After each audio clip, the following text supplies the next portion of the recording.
આમ તો ભૂમાફિયાઓ સામાન્ય નાગરિકોને અને ગરીબ ખેડૂતોને છેતરતા હશે એવી અનેક ઘટનાઓ તમે જોઈ હશે, પરંતુ વડોદરા શહેરના જે ભૂમાફિયા છે એટલે કે બિલ્ડરો છે તેમને જે મહાદેવ છે, દેવાધિદેવ મહાદેવ કહેવાય છે, તેમને પણ નથી છોડ્યા અને મંદિરની જે જગ્યા છે તે પચાવી પાડી છે। આપણે જે વાત કરવા જઈ રહ્યા છીએ તે વડસર ગામની વાત છે અને વડસરમાં મહાદેવનું મંદિર આવેલું છે, મંગળનાથ મહાદેવ। તેની 100 કરોડની જે જમીન છે તેને બારોબાર બિનખેતી કરીને વેચી દેવાનો કારસો જે છે તે આખે આખો રચવામાં આવ્યો છે।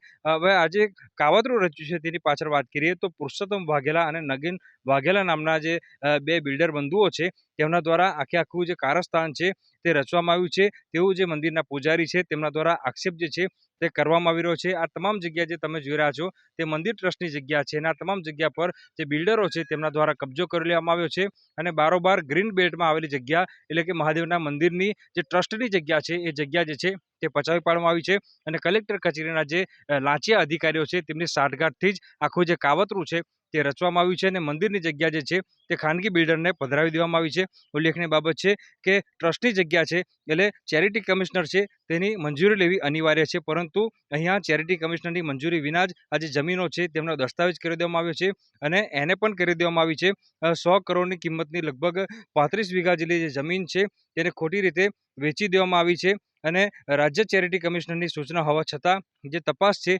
તે કરવામાં નથી આવી રહી। મંદિરના પૂજારી જે છે તે વર્ષોથી લડત ચલાવી રહ્યા છે, પરંતુ તંત્ર જે છે મંદિરના પૂજારીનું કંઈ પણ સાંભળવા માટે તૈયાર નથી।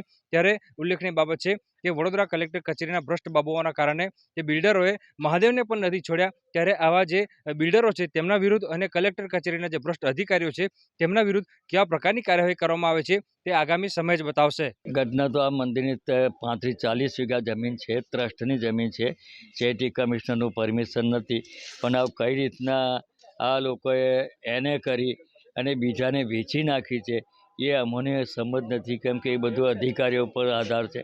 કલેક્ટરમાંથી એને કેવી રીતના થયું, એ શું થયું, અમારા કેસો 2005થી અમને ખબર પડી કે આ મંદિરની જમીન આ લોકોએ લઈ લીધીને એને કરાવીને બીજાને વેચી નાખી છે। તો અમે 2005થી આના કેસો ચાલુ છે કોર્ટોમાં, અમદાવાદ હાઈકોર્ટ, સિવિલ કોર્ટ, પછી છે આપણે મહેસૂલ પંચમાં, ચેરિટી કમિશનરમાં, બધી જગ્યાએ અમારા કેસો ચાલે છે। અમે મનાઈ હુકમ લેવા ગયા, અમારો મનાઈ હુકમ બી અમને મળતો નથી, પેન્ડિંગ પડ્યો છે। એટલે અમે આજે 2005થી કોર્ટોમાં ચાલીને થાકી ગયા છે, અત્યારે અમને કોઈ હજુ સુધી ન્યાય મળતો નથી। એટલે સાચો ન્યાય સરકારશ્રીમાં કોર્ટોમાંથી અમને મળવો જોઈએ અને આ મંદિરની ટ્રસ્ટની જમીન પાછી મળવી જોઈએ અમારે। કેટલા વીઘા જમીન આ છે? 40 વીઘા જમીન છે અને આ પુરુષોત્તમ વાઘેલા, નગીન વાઘેલા બે ભાઈ આ લોકોએ આ મંદિરની જમીનના એને કરીને ડાયરેક્ટ બીજાને વેચી નાખી છે। પુરુષોત્તમ વાઘેલા અને નગીનભાઈ વાઘેલા વ્યવસાય તો આ જમીન બિલ્ડરો જ છે, પહેલાં બરોડા બેંકમાં નોકરી હતા એ। બરાબર, હવે માનો છો કે ગ્રીન બેલ્ટની જગ્યા છે? હા, ગ્રીન બેલ્ટમાં આ નદીના કિનારે છે સાહેબ, અમે નદીના કિનારા પર જ બેઠા છે, નદી બાજુમાં છે। હા, અને નદી કિનારાની જમીન ગ્રીન બેલ્ટમાં છે, એ બી કઈ રીતના અધિકારીઓએ એમને ખુલ્લી કરીને આપી છે એ તો અધિકારીઓ જો ને, એ તો વિષય અમારો નથી। કલેક્ટર કચેરીના અધિકારીઓને સંડોવણી માનો, કારણ કે આટલી મોટી જગ્યા? હા, એ તો હોય જ નહીં, પછી આજ સુધી કોઈ ન્યાય નથી મળતો એટલે એટલે સો મોટો કરીને અમને આ જમીન પરત મળવી જોઈએ એવી અમારી આશા છે। કેટલા લાંબા સમયથી તમે આના માટે લડત ચલાવી? લગભગ 25 વર્ષ થઈ ગયા। 2005થી તો મારા કેસ ચાલે છે, 2096માં એમને આ બધું કૌભાંડ કર્યું અને ધીમે ધીમે 2002માં એ લોકોએ દસ્તાવેજ કરીને બીજાને આપી દીધી, ત્યારે અમને ખબર પડી કે અમારા મંદિરની જમીન બી આ લોકોએ નથી છોડી।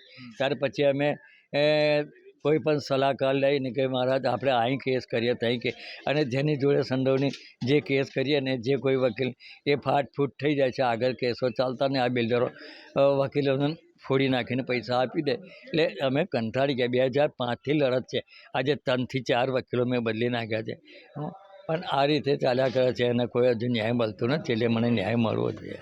આશા છે તંત્ર પાસે? હા, આશા છે। ભોલેનાથની મંદિરની જમીન છે, તો સરકારી કર્મચારીઓ કદાચ છે, કેમ કે ભગવાનને આ લોકોએ નથી છોડ્યા, તો આટલી મદદ કરીને આટલો ન્યાય અપાવે તો બહુ સારામાં સારું છે। આ 300 વર્ષ જૂનું ગાયકવાડી શાસનના નવનાથ મંદિરોનું આ મંદિર છે, મંગલનાથ જાગનાથ મંદિરની બાજુમાં મંદિર છે, નદીના કિનારે। હવે શું માનો છો, અધિકારીઓની સંડોવણી છે, બિલ્ડરો જગ્યા પચાવી પાડી, અધિકારીઓ અને બિલ્ડર બંને સામે કાર્યવાહી થવી જોઈએ માનો? હા હા એ તો થવી જ જોઈએ ને, તો જ એનો ન્યાય આવે ને. કેમ કે હવે અમને બહુ અમારથી બહુ ના કહેવાય કે ભાઈ કોણ ખોટું ને કોણ સાચું છે. સો બસ અમે તો કેસો લડી રહ્યા છે વકીલો મારફતે, અને વકીલો જે સલાહ આપે છે એ પ્રમાણે અમે ચાલીએ છીએ.